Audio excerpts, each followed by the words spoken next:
I want to appreciate the fact that the senators here... Communications Authority Director General Ezra Chiloba was today hard-pressed to explain to the Senate Ad Hoc Committee on the Shakahola deaths why the authority was yet to take down controversial Malindi cleric Paul Mackenzie's sermons from online platforms where they have been circulating for the last few months. Maybe there are other people who are still reading, following. Maybe even this is what he wanted, that he will become so famous and some other people are following. Aren't you able to do something? Because this is what our voters are telling us.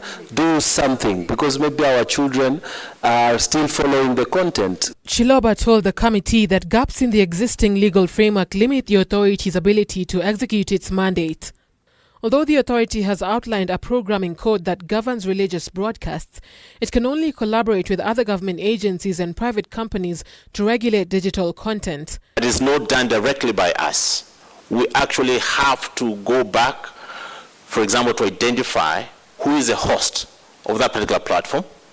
And you will find that a lot of these things that happen in this country are not even hosted here. They're outside our jurisdiction, which means we have to collaborate with our counterparts in other jurisdictions to be able to track down some of those platforms for action to be taken. According to a report Chiloba tabled before the committee, the authority's capacity to monitor content on television and radio channels is also limited by its geographical reach. The current infrastructure that we have has the capacity to monitor up to 140 free-to-air television channels and 124 FM radio stations in Nairobi, Mombasa, Nakuru, and Nyeri.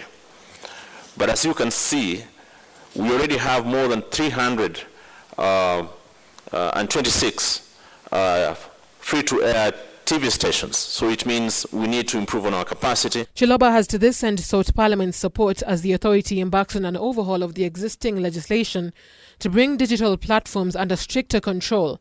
Also present before the committee was National Registration Bureau Secretary Christopher Wanjau, who revealed that Mackenzie may have altered the birth date on his national identity card. When the government introduced second-generation ID cards, Mackenzie was issued with second-generation ID card, where he also changed his date of birth from 1976 to 1973.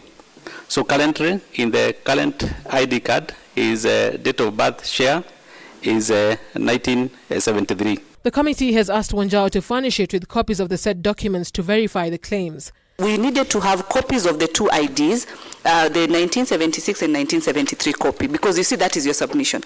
Two, as you clearly indicate, like any Kenyan over 18, when you're applying for an ID, the key document is a birth certificate. Where is the copies of the birth certificate that justifies this? Because this seems to be now your own information. According to Chiloba, the authority is compiling a full dossier on Mackenzie's activities and will submit a substantive report in the next 14 days.